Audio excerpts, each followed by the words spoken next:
Bismillahirrahmanirrahim. Assalamualaikum warahmatullahi wabarakatuh.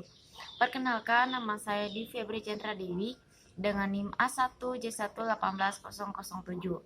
Video ini merupakan video pembelajaran tentang saraf involuntar pada manusia dan juga sebagai salah satu tugas praktikum mata kuliah anatomi dan fisiologi manusia yang diampu oleh Bapak Mustamin Balumdi, SPD, MSI. Mari kita mulai penjelasannya. Sistem saraf otonom memegang peranan yang amat penting dalam meregulasi organ sebelah dalam. Sistem ini bekerja secara otomatis dan di luar kesadaran. Otomatisasi memungkinkan tubuh dapat menghadapi lingkungan yang selalu berubah setiap saat. Saraf otonom terinervasi dengan organ sebelah dalam seperti otot jantung, otot polos, dan kelenjar-kelenjar.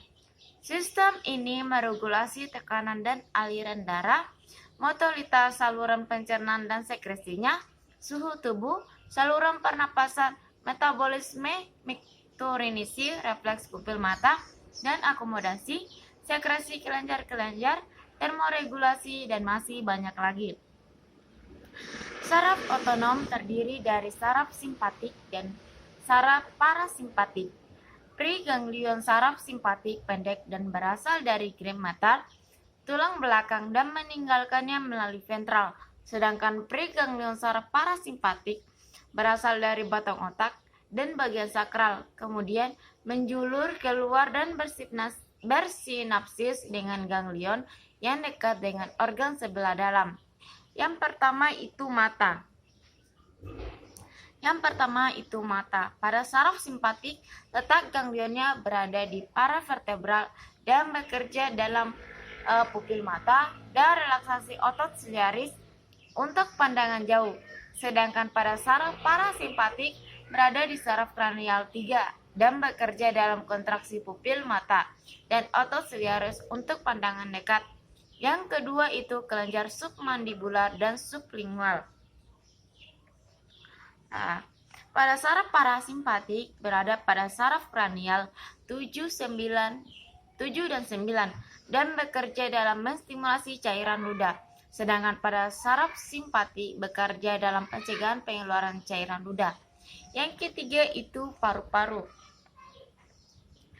Pada saraf parasimpatik berada pada saraf kranial 10 dan bekerja pada konstruksi bronki dan merangsang sekresi.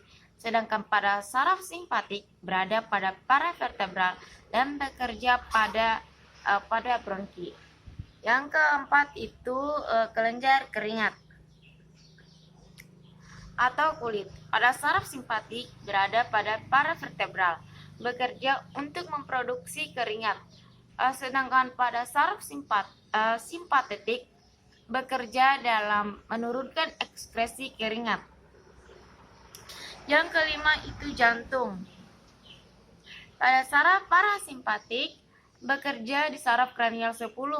Cara kerjanya yaitu dengan mengurangi denyut jantung dan kontraksi, sedangkan pada saraf simpatik bekerja di paravertebral dan cara kerjanya yaitu meningkatkan denyut jantung dan kontraksi. Yang keenam itu hati. Pada saraf simpatik berada di paravertebral. Cara kerjanya yaitu dengan degradasi glikogen ke glukosa dan trigliserida ke asam lemak. Sedangkan pada saraf parasimpatik, cara kerjanya yaitu dengan menstimulasi pengeluaran empedu. Yang ketujuh itu lambung. Pada saraf simpatik berada di paravertebral. Cara kerjanya yaitu menghambat kerja jantung dan pankreas serta menghambat aktivitas mencerna. Sedangkan pada saraf parasimpatik berada di saraf kranial 10. Cara kerjanya yaitu memacu kerja lambung dan sekresi eksokrin dan pelepasan insulin serta menstimulasi aktivitas mencerna. Yang ke-8 itu usus kecil dan usus besar. Pada saraf simpatik berada di paravertebral. Cara kerjanya yaitu perlambatan pencernaan dan menghentikan sekresi dan kontraksi sphincter. Sedangkan pada saraf parasimpatik berada di saraf kranial 10 dan saraf sakral. Cara kerjanya yaitu meningkatkan motilitas dan sekresi dan relaksasi sphincter untuk meningkatkan defekasi. Yang kesembilan yaitu ginjal. Pada saraf simpatik berada di paravertebral dan bekerja dalam sekresi epinefrin dan neonefrin. Yang ke-10 itu kandung kemih. Pada saraf simpatik berada di paravertebral, bekerja dalam relaksasi kandung kemih. Sedangkan pada saraf parasimpatetik berada di saraf sakral, bekerja dalam kontraksi kandung kemih. Yang ini gambar kandung kemih.